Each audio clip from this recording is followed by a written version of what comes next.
পশ্চিম দিকে পাও দেওয়া যাবে কিনা ভাইয়ের প্রশ্ন করেছেন। পশ্চিম দিকে পাও দেওয়া ভাই কোনো হাদিসে নিষেধ আসে নাই যে পশ্চিম দিকে পাও দেওয়া যাবে না, কিন্তু একটা জিনিস মনে রাখতে হবে যে কেবলাকে সম্মান করতে হবে, কাবাকে সম্মান করা জরুরি।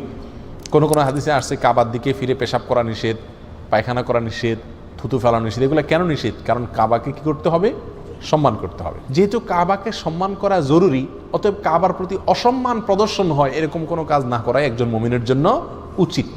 আর কোনো আচরণকে সম্মানজনক বা অসম্মানজনক মনে করা না করা এটা নিতান্তই একটা পারিভাষিক বা সামাজিক বিষয়। আপনি ফিলিপাইনিদেরকে দেখবেন, ফিলিপাইনিরা যখন কথা বলে তো এরকম করে, দেখছেন?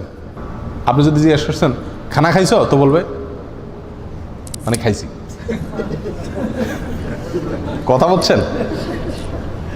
এখন আমাদের দেশে যদি আপনি কাউকে জিজ্ঞেস করেন খানা খাইছো, আর সে যদি বলে তুই কবে কি বাস গোড়াও কেন তুমি, ঠিক না? ঠিক।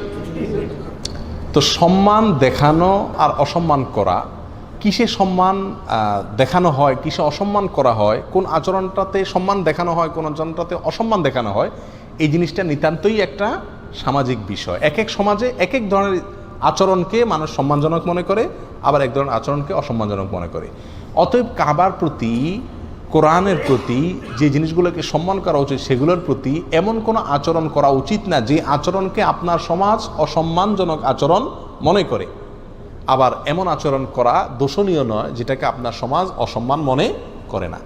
আরবের লোকেরা একে অন্যের দিকে পাও লম্বা করে বসলেও এটাকে দোষের মনে করে না। এমনকি পাও দিয়ে যদি লাথি লাগে তাও এটাকে দোষের কিছু মনে করে না। অনেক সময় একজন আরেকজনকে ডাকতেও পাও দিয়ে লাথি দিয়ে ডাক দেয়, হাত দিয়ে যদি কোনো ডাক দিই তারা পাও দিয়ে করে, কারণ এটা তাদের সমাজে দোষণীয় বিষয় না।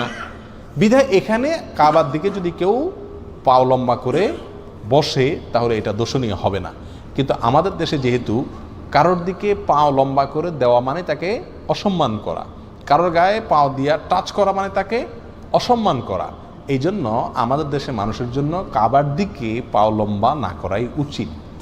কারণ এটা আমাদের দেশে অসম্মানের একটা প্রতীক, অসম্মানজনক একটা আচরণ। আল্লাহু আলাম।